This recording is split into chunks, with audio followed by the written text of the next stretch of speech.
오늘 주신 하나님 말씀 우리 스가랴 10장 1절부터 5절까지 말씀 한 절씩 교도하겠습니다. 스가랴 10장 1절부터 5절까지 말씀 제가 읽고 여러분 읽으시고 5절은 다 같이 읽도록 그렇게 하겠습니다. 봄비가 올 때 여호와 곧 구름을 일게 하시는 여호와께 비를 구하라. 무리에게 소낙비를 내려서 밭의 채소를 각 사람에게 주시리라.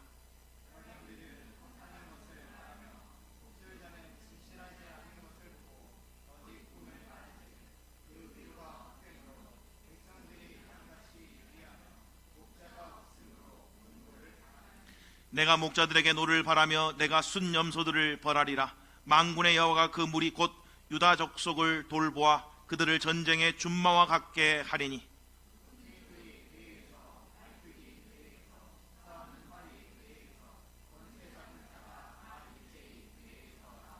싸울 때 용사같이 거리의 진흙 중에 원수를 밟을 것이라.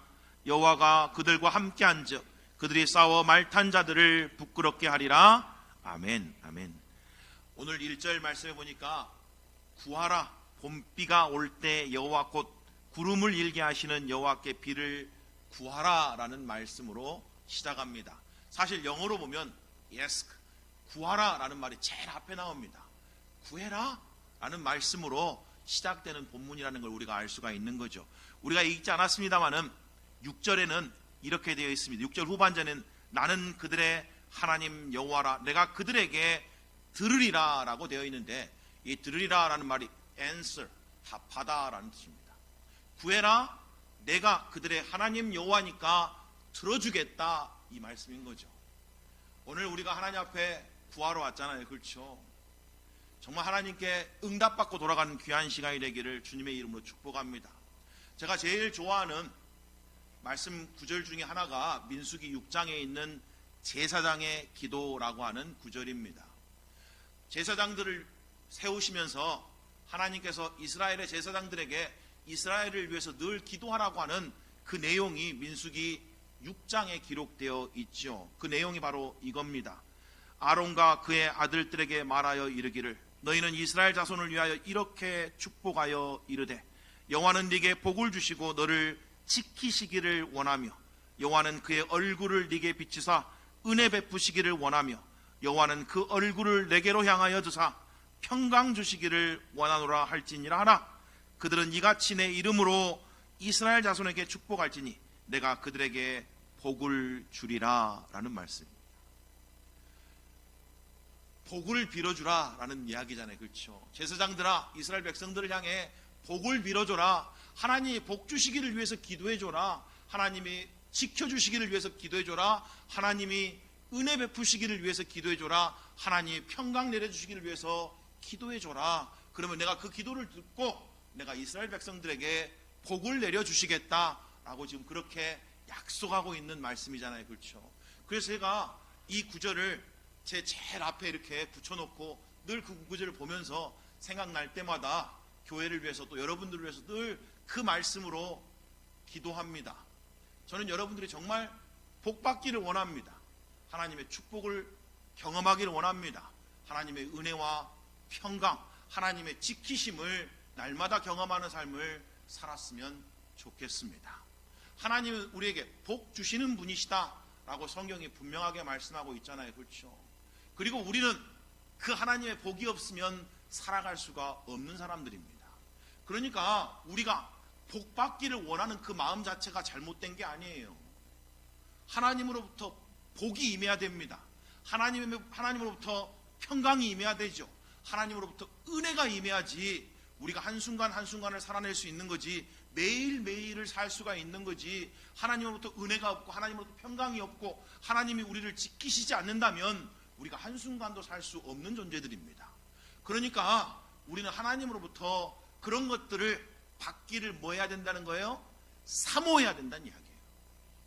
물론 세상 모든 사람들이 복 받기를 사모합니다. 행복하기를 원하죠. 행복이야말로 인생 최고의 목표 아니에요? 모든 사람들이 다 행복하기를 원합니다. 행복하자고 일하기도 하고 행복하자고 연애하기도 하고 행복하자고 결혼하기도 하고 행복하자고 돈 벌기도 하고 행복하자고 이것저것 먹기도 하고 행복하자고 하는 거잖아요. 그렇죠? 행복을 추구하는 것, 인간이 어쩌면 지극히 자연스러운 그런 욕구일 겁니다. 근데 문제는 뭐예요? 그 행복을, 그 축복을 엉뚱한 데서 구한다는 게 문제예요.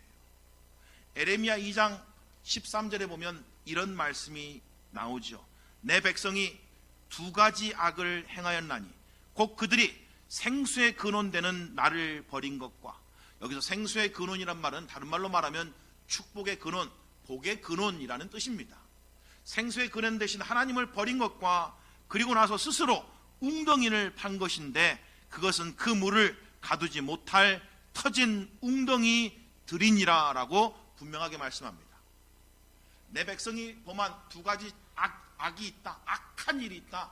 그것은 하나님 앞에 나가서 생수를 구하는 게 아니고, 하나님 앞에 나가서 그 웅덩이에 물을 채우려고 하는 게 아니고, 하나님을 버리고 스스로 자기들이 웅덩이를 파서 그 웅덩이에 물을 담으려고 하는 것이다. 그런데 그 웅덩이가 어떤 웅덩이라는 거예요? 터진 웅덩이라는 거예요. 그러니까 아무리 채워도 뭐 한다는 이야기입니까? 채워지지 않는다, 이런 이야기입니다. 하나님을 떠나서 우리가 추구하는 어떤 것도 우리에게 진정한 만족을 줄 수가 없다. 하나님을 떠나서 우리가 얻는 것, 성취하는 것, 심지어 우리가 갖고 있는 어떤 것도 우리에게 진정한 기쁨을, 진정한 행복을 주지 못한다라는 이야기죠. 왜요? 그 모든 것이 다 터진 웅덩이들이기 때문에 그렇습니다. 행복을 추구하는 게 잘못됐다고 말하는 게 아니에요. 그렇죠? 너희들이 지금 웅덩이에 물을 채우려고 하는 것이 잘못됐다, 지금 그 이야기를 하고 있는 게 아니잖아요. 너희들이 나를 버리고 엉뚱한 곳에 가서 그 물을 채우려고 하는 것이 잘못됐어 라고 성경이 우리에게 분명하게 이야기하고 있잖아요. 그렇죠? 우리가 행복을, 우리가 은혜를, 하나님이 나를 지켜주시기를, 하나님이 나에게 평강 내려주시기를, 하나님 내게 복 내려주시기를 구하는 것 그 자체가 잘못된 게 아니라 이런 이야기예요. 문제는 우리가 그런 것들을 하나님을 버리고 엉뚱한 곳에서 얻으려고 하는 것이 악이다라고, 죄악이다라고 성경이 분명하게 우리에게 말하고 있다라는 그런 이야기 아니에요. 많은 사람들이, 아니 많은 그리스도인들이 세상 사람들이 추구하는 그 모습들을 보고, 세상 사람들이 추구하는 그런 삶을 보고 우리가 도리어 동화돼서 세상 사람들처럼 그런 행복을 찾으려고 하는 경향이 너무나 많습니다. 왜 그래요? 믿음으로 사는 사람들은 아주 극소수고 대부분들은 다 세상 사람들처럼 살잖아요. 세상의 철학과 세상의 그런 흐름을 쫓아서 사니까 저 길이 맞나 보다, 저 길이 옳은 길인가 보다 하고 수많은 사람들이 그냥 그 길을 아무 생각 없이 따라가는 경우가 너무 많잖아요. 그렇죠? 자녀를 양육하는 것도, 자녀를 교육하는 것도 세상 사람들이 말하는 것처럼 쫓아가는 경우가 얼마나 많습니까? 그렇잖아요.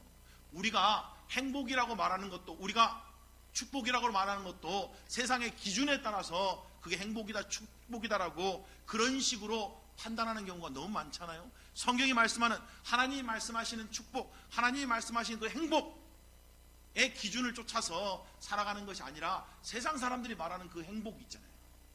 건강해야 되고, 돈을 많이 벌어야 되고, 명예를 얻어야 되고, 좋은 직장을 다녀야 되고, 지위가 높아야 되고, 이런 것들 있잖아요. 세상 기준을 가지고 우리도 행복이니 불행인이라고 판단하는 경우가 너무 많잖아요.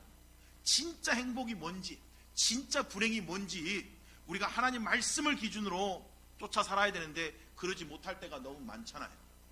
예전에 수년 전에 EBS 다큐 프라임이라고 하는 프로그램에서 인간의 두 얼굴이라고 하는 제목으로 여러 차례 어떤 프로그램을 방영한 적이 있었습니다. 그런데 그 첫 번째 주제가 상황의 힘이라고 하는 주제였어요. 상황의 힘.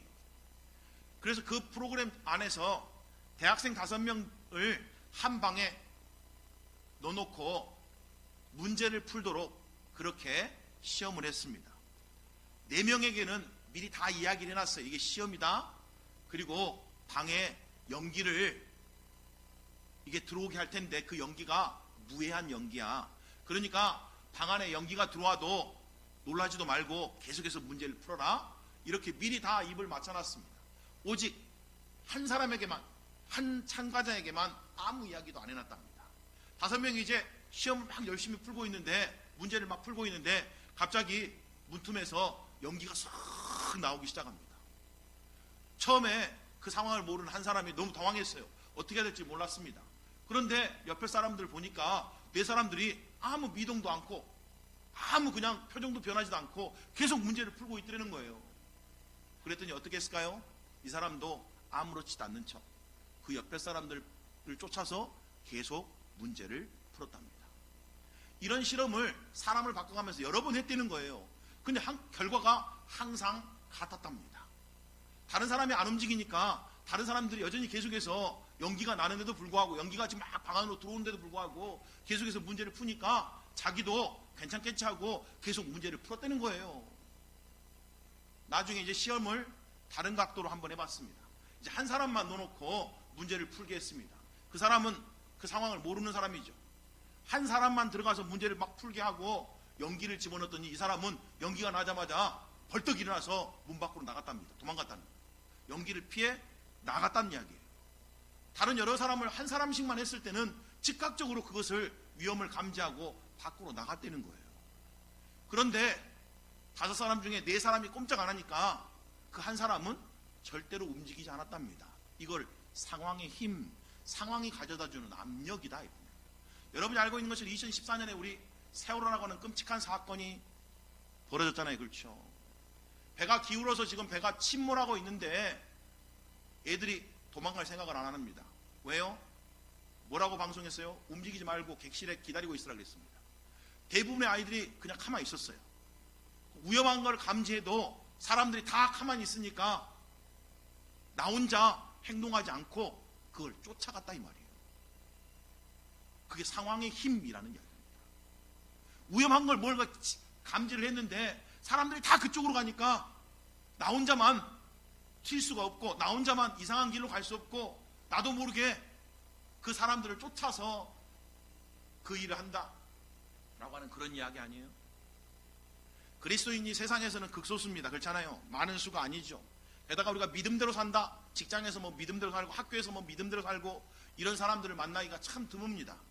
그러니까 우리도 은연중에 사람들의 눈치를 보게 되어 있죠.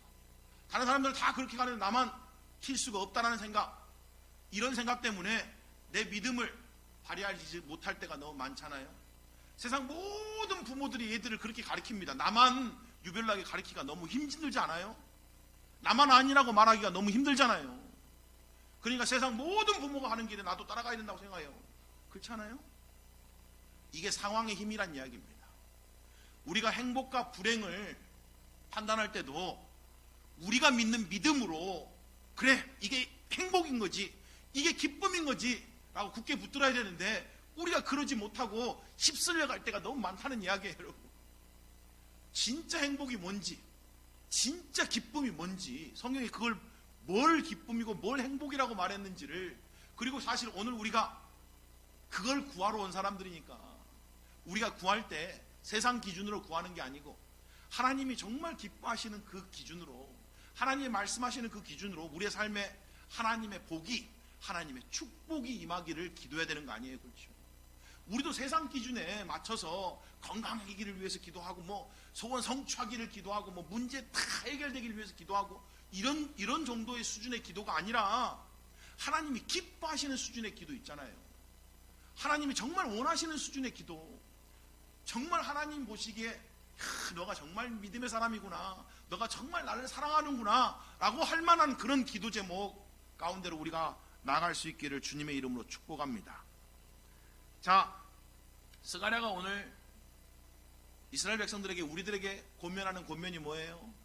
하나님께 나가서 구해라 라는 겁니다. 하나님께 나가서 구하면 하나님이 응답해 주실 겁니다 라고 지금 그렇게 우리에게 이야기를 하고 있잖아요. 그런데 이스라엘 백성들은 뭐 하고 있다는 이야기예요? 2절에 보니까 이런 말씀이 있잖아요. 드라빔은 허탄한 것을 말하며 복술자는 진실하지 않는 것을 보고 거짓 꿈을 말한즉 그 위로가 헛되다라고 되어 있습니다. 그래서 백성들이 양같이 유리한다라고 되어 있죠. 양같이 유리한다, 공고한다, 뭐 그런 내용이 나와 있는 건데 백성들이 지금 왜 그런 상황이에요? 드라빔이라고 하는 것은 우상을 말합니다. 우상들이라고 되어 있어요. 드라빔들이라고 되어 있으니까 우상들에게 가서 구하는 거죠. 그러니까 우상들은 허탄한 것을 말하는 거예요. 허탄하다는 말은 아무 효력이 없다는 이야기죠. 왜요? 우상들은 사람이 만든 것이니까 아무 효력이 없습니다. 그런데도 사람들이 우상 앞에 나가서 자기의 구할 것을 구한다는 거예요. 수많은 사람들이 우상을 만들어 놓고 그걸 통해서 자기 행복을, 자기 만족을, 자기의 복을 얻으려고 하는데, 하지만 그게 뭐 한다는 이야기예요? 허탄하다 이거예요. 아무 유익이 없다, 효력이 없다, 효과가 없다 이 말이죠. 그러니까 공고한 거죠. 그렇죠. 그렇게 구해봐야 공고한 삶일 뿐입니다 라고 그렇게 이야기를 하고 있는 거 아니겠어요? 그렇죠. 복술자는 뭐예요? 점쟁이 아니에요. 점쟁이. 그렇지 않으면 우리의 인생을 점쟁이들에게 찾아가서 의지하려고 합니다. 점쟁이들에게 좋은 날도 구하고 점쟁이들에게 어떻게 될 거냐고, 미래가 어떻게 될 거냐고 구하는 사람들이 얼마나 많아요. 그렇지 않아요? 그런데 그들의 말은 다 진실하지 않는 거라고 되어 있잖아요. 사실이 아니에요. 그렇게 안 이루어진다는 이야기예요. 그러니까 그런 이야기를 듣는 사람들은 뭐 한다는 이야기예요? 위로가 헛되다고, 아무 의미가 없다는 이야기예요. 그런데도 많은 사람들이 불안하고 두려우니까 그런 것에 의지하려고 하는 거잖아요. 그렇죠? 여러분, 우리가 세상을 살아가면서 우리가 진짜 의지하고 있는 게 뭐냐고요. 성경에 보니까 그리스도인들은 보이는 것으로 사는 사람들이 아니라 그럽니다. 우리는 믿음으로 살지 보는 것으로 사는 사람들이 아니라는 거예요. 그런데도 우리 마음 가운데 끊임없이 보여지기를 원하잖아요. 그렇죠? 하나님 제발 보여주세요. 하나님 제발 보여주면 제가 뭘 할 텐데, 보여주면 제가 뭔가 드리고 뭔가 헌신하고 뭔가 할 텐데, 하나님 제가 보여주면 믿음으로 걸어갈 텐데, 늘상 우리는 이렇게 기도하잖아요. 그래서 성경은 분명하게 말씀합니다. 우리는 보이는 것으로 사는 사람들이 아니라 그래요. 우리는 믿음으로 사는 사람들이지. 그렇죠? 보이는 것을 누가 믿겠느냐 이렇게 말합니다. 보이는 걸 믿는 게 아니라고요. 보이지 않지만 하나님의 말씀, 하나님의 약속을 믿는 거예요. 그걸 가리켜서 믿음이라고 말하는 거지, 이미 보여져 있는 것을 붙드는 것은 믿음이 아니에요. 보이는 것에야 당연히 누구든지 다 믿는 거 아니에요? 안 그래요? 보이는 것도 믿지 않는 사람이면 이상한 사람이잖아요. 보이는 것을 믿는 거는 믿음도 필요 없어요. 그냥 보이는 거니까 보는 대로 그냥 받아들이면 되는 거잖아요. 근데 우리는 믿음으로 산다는 말은 보이지 않지만 하나님이 약속했기 때문에 그 약속을 붙들고 산다 이 말이에요. 하나님이 그렇게 약속했으니까 그렇게 될 줄 믿습니다 하고 사는 거 아니에요. 그렇잖아요? 우리 청년들, 아니 우리 모두들, 저를 포함해서 여러분까지 우리 모두들의 미래에 대한 불안감, 미래에 대한 두려움이 항상 우리 가운데 있잖아요. 내일은 어떤 삶이 펼쳐질까? 한 달 뒤는 어떤 삶이 펼쳐질까? 그렇죠? 세월이 지나가면서 어떤 삶이 펼쳐질까에 대한 두려움과 불안감이 우리 가운데 다 있는 거 아니에요? 그렇잖아요? 그런데 그때 우리가 뭘 붙들 거냐고요. 내게 있는 것들, 이미 있는 것들을 붙드는 건 그건 믿음으로 사는 게 아니잖아요. 그렇죠? 내게 있는 뭐 직장, 내게 있는 무슨 재물, 내게 있는 무슨 건강, 이거 붙들고 사는 건 믿음으로 사는 게 아니에요. 그건 다 있는 건데 뭐요. 없으면 불안하고 있으면 뭐 자랑스럽고 있으면 걱정이 없고 이렇게 사는 건 그리스도인다는 삶이 아니잖아요. 그렇죠? 우리가 추구하는 삶은, 하나님은 어제나 오늘이나 영원토록 동일하신 분이시잖아요. 예수 그리스도는 임마누엘이 되셔서 항상 나와 함께 계시는 분이시잖아요. 오늘 나를 지켜줬던 것처럼, 아니 어제 나를 지켜줬던 것처럼 오늘 또 내일 또 나를 지켜주실 거라고 믿는 믿음 안에 사는 거 아니에요? 그렇죠? 여기서 나를 지켜주셨던 것처럼, 저기서 나를 지켜주셨던 것처럼, 저쪽에서 나를 지켜주신 것처럼 어디 있든지 하나님이 나와 함께 하시고 나를 돌보실 거라고 하는 믿음으로 사는 것, 그걸 가리켜서 믿음이라 그러는 거예요. 그렇죠? 우리가 그렇게 사는 거죠. 그렇지 않습니까? 여기 보니까 오늘 쭉 계속해서 읽어보면 하나님이 그들을 돌보신다라는 말씀이 기록되어 있습니다. 하나님이 돌보신다는 거예요. 하나님이 6절 읽어보면 내가 유다 족속을 견고하게 하며 요셉 족속을 구원할지라 내가 그들을 긍휼히 여김으로 그들이 돌아오게 하리니 그들은 내가 내버린 일이 없었음 같이 되리라. 나는 그들의 하나님 여호와라. 내가 그들에게 들으리라 라고 그렇게 되어 있습니다. 뭐라고 되어 있어요? 그들을 긍휼히 여기겠대요. 하나님이 긍휼히 여겨주시겠다는 거예요. 하나님이 은혜 베풀으시겠다는 거예요. 긍휼이라는 말은 그것을 받는 사람하고 상관이 없는 이야기입니다. 그것을 받는 사람하고 상관없이 하나님이 그냥 긍휼 베푸시겠다는 거예요. 하나님이 우리에게 이미 사실은 긍휼을 베푸셨잖아요. 우리하고 상관없이 하나님이 이미 우리에게 은혜 베푸셔서 긍휼 베푸셔서 복음을 듣고 믿고 하나님의 자녀로 여기까지 오게 하신 거 아니에요? 그래서 우리는 구원받은 걸 은혜라 그러는 거잖아요. 나하고 상관없이 하나님이 그냥 긍휼을 베푸셨다는 거예요. 그걸 우리가 은혜라고 말하는 거잖아요.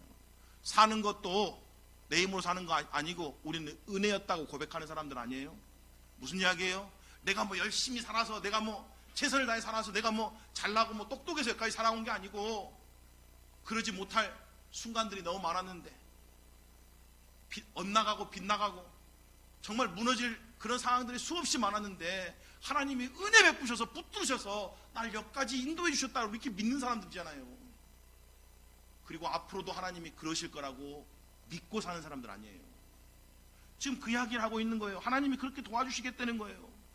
하나님이 우리 가운데 긍휼을 베푸시겠다라고 지금 그렇게 하고 말씀하고 계신다라고 하는 그런 이야기 아니에요. 그렇죠? 우리 하나님이 우리를 돌보실 거라고 말합니다. 게다가 10절에 뭐라고 말해요? 봄비가 올 때 여호와 곧 구름을 일게 하시는 여호와께 비를 구하라. 하나님께 비를 구하라는 거예요. 하나님이 비를 내려주시겠대요. 와우. 자연현상도 하나님께 구하면 하나님이 응답해 주시겠답니다. 놀랍지 않아요? 우리가 믿음이 그 정도의 믿음까지 가야 되는 거 아니에요? 예수님이 기도에 대해서 말씀하시면서 도무지 믿겨지지 않는 그런 말씀을 해준 게 있잖아요. 누구든지 이 산을 향하여 바다에 던져지라면 그대로 될 거래요. 겨자씨만한 믿음만 있어도 그렇게 된다는 거예요. 근데 저는 매번 그 말씀을 묵상할 때마다 나에게는 겨자씨만한 믿음도 없나 보다, 맨날 그렇게 제가 자책할 때가 많습니다. 그래서 더욱더욱 주님만 의지할 수밖에 없더라고요. 나에게는 겨자씨만한 믿음도 없구나.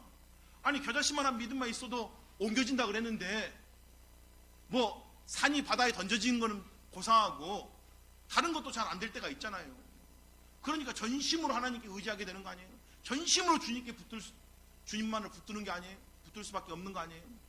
그러니 이건 나의 믿음의 문제가 아니고 하나님의 은혜의 문제구나라고 밖에 생각할 수 없는 거 아니에요? 그렇잖아요?